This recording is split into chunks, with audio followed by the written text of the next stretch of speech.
आज आप सुनने जा रहे हैं एक ऐसी कथा जो केवल प्रेम की नहीं बल्कि त्याग, शक्ति और समर्पण की भी है।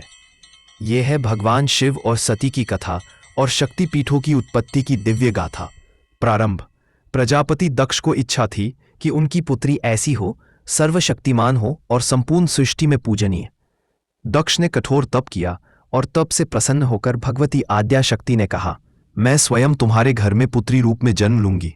मेरा नाम होगा सती। सती का जन्म और विवाह। सती का जन्म हुआ। वे छोटी अवस्था से ही अलौकिक शक्तियों से परिपूर्ण थी। जब वे विवाह योग्य हुई तो ब्रह्मा जी ने कहा, सती स्वयं आदि शक्ति है और शिव ही उनके योग्य पति हैं। और तब हुआ सती और शिव का दिव्य विवाह। सती कैलाश पर भगवान शिव के साथ रहने लगीं, परंतु प्रजापति दक्ष के मन में अहंकार और द्वेष जन्म ले चुका था। यज्ञ और अपमान। एक दिन दक्ष ने एक विशाल यज्ञ का आयोजन किया जिसमें सभी देवताओं को आमंत्रित किया, लेकिन जानबूझकर भगवान शिव को नहीं बुलाया।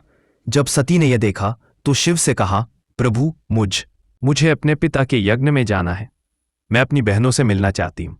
भगवान शिव ने मना किया, कहा, बिना बुलाए जाना उचित नहीं है, वहां अपमान होगा। लेकिन सती की जिद के सामने शिव ने अनुमति दे दी। सती का आत्मदाह। जब सती अपने पिता के घर पहुंची तो वहां किसी ने प्रेम से बात नहीं की। दक्ष ने तो यहां तक कह दिया, तुम श्मशानवासी और भूतों के स्वामी शिव की पत्नी हो, मैं तुम्हारा अपमान नहीं तो और क्या करूं। इन शब्दों से सती का हृदय टूट गया। वे क्रोध, पीड़ा और लज्जा से भर उठी। उन्होंने कहा, जिस पति का अपमान हो वहां एक नारी को जीवित नहीं रहना चाहिए। और फिर सती ने यज्ञ कुंड में कूदकर अपनी देह का त्याग कर दिया। वीरभद्र का प्रकोप और शिव का तांडव।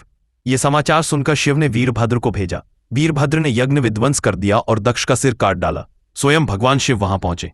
सती के जले हुए शरीर को कंधे पर रखकर समूची पृथ्वी पर तांडव करने लगे। सृष्टि थम गई, समय रुक गया, देवता भयभीत हो गए। तब भगवान विष्णु ने अपने सुदर्शन चक्र से सती के शरीर को खत्म कर दिया। सती के शरीर के 51 भाग जहां जहां गिरे वहीं स्थापित हुए 51 शक्तिपीठ, जहां आज भी माता की उपासना होती है। और यही थी शिव और सती की प्रेम और बलिदान की दिव्य कथा। ये केवल एक कथा नहीं, ये उस प्रेम की गाथा है जो मरकर भी अमर हो गया।